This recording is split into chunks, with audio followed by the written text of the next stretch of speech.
ఉన్న బంగారాన్ని విడిపించి ఆ రోజు ఆన్లైన్ రేటుకే మేము కొంటాం. Sharma gold company. నటి బీజేపీ నేత మాధవిలత ఏడుస్తూ సోషల్ మీడియాలో పెట్టిన ఓ వీడియో వైరల్ అవుతోంది. తన ఆత్మగౌరవంపై దాడి జరిగిందంటూ ఆమె బోరున ఏడ్చేశారు. తాను ఎవరికీ ద్రోహం చేయలేదని కక్షగట్టి మాటలంటున్నారని విలపించింది.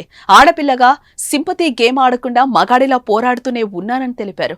ఈ కష్టాలను అధిగమిస్తానని ఆమె చెప్పుకొచ్చారు. చాలా ప్రయత్నం చేశా, కానీ నేను మనిషిని. నా ఆత్మగౌరవం మీద జరిగిన దాడితో నాకున్న బాధను వర్ణించే పదాలు లేవు.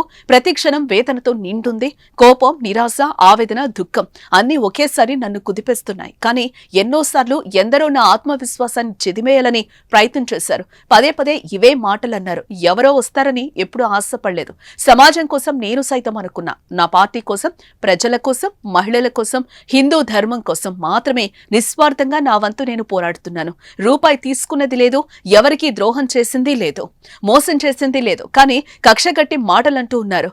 ఆడపిల్లగా ఎప్పుడు నేను సింపతి గేమ్ ఆడలేదు. మహిళ అనుకూల చట్టాలను ఉపయోగించలేదు. మగాడిలా పోరాడుతూనే ఉన్నాను. ఈ కష్టాలను అధిగమిస్తాను. నా ధైర్యాన్ని కోల్పోను. నా కుటుంబం, స్నేహితులు ఉన్నా సరే, నా అభిమానులు, సోషల్ మీడియాలో నన్ను ఫాలో అవుతున్న ఎందరో శ్రేయాభిలాషులున్నారు. నా బాధని మీతో పంచుకున్నందుకు క్షమించండి. మీ ప్రేమ, అభిమానం, ఆశీర్వాదాలు నాకు శక్తినిస్తాయంటూ మాధవిలత వీడియో పోస్ట్ చేసింది. ఇక మాధవిలతపై తాడిపత్రి మాజీ ఎమ్మెల్యే, మున్సిపల్ చైర్మన్ జేసీ ప్రభాకర్ రెడ్డి తీవ్ర వ్యాఖ్యలు చేసిన విషయం తెలిసిందే.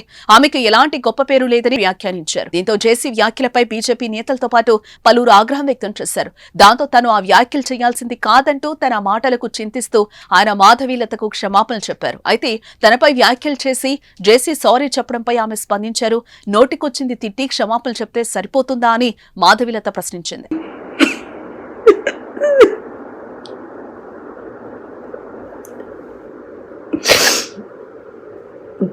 చాలా ట్రై చేశా, నార్మల్గా ఉందామని, కానీ